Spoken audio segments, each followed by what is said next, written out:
श्रीराम समर्थ श्रीराम. भाग 28.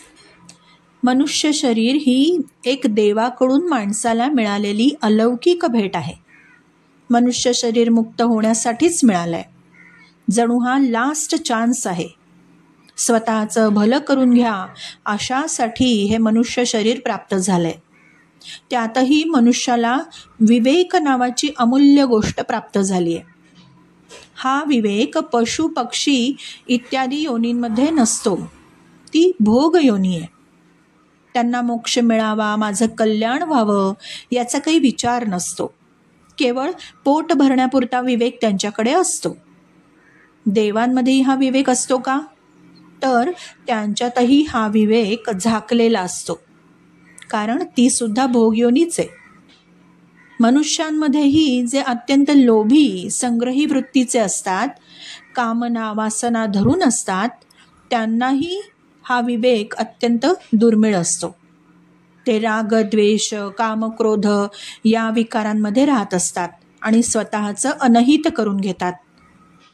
जो मनुष्य विवेकाने कामाचा क्रोधाचा आवेग सहन करतो तो योगी समजावा. मृत्यू कोणत्या क्षणी येईल याचा काही नेम नसतो.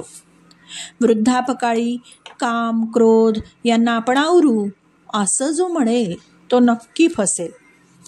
आयुष्यभर सावधानता बाळगावी लागेल आणि हे मनुष्य शरीरामध्येच शक्य होतं.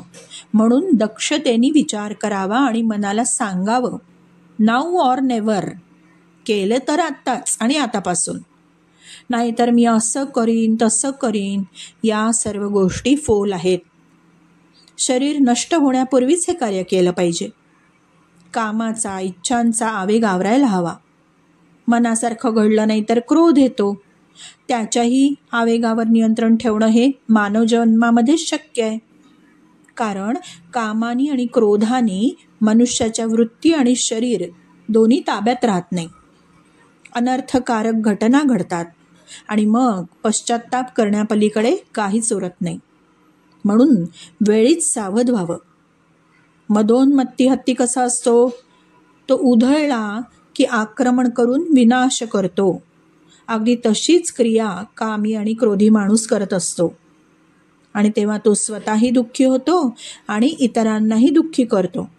असा मनुष्य कधीच सुखी होत नाही. श्रीराम समर्थ श्रीराम.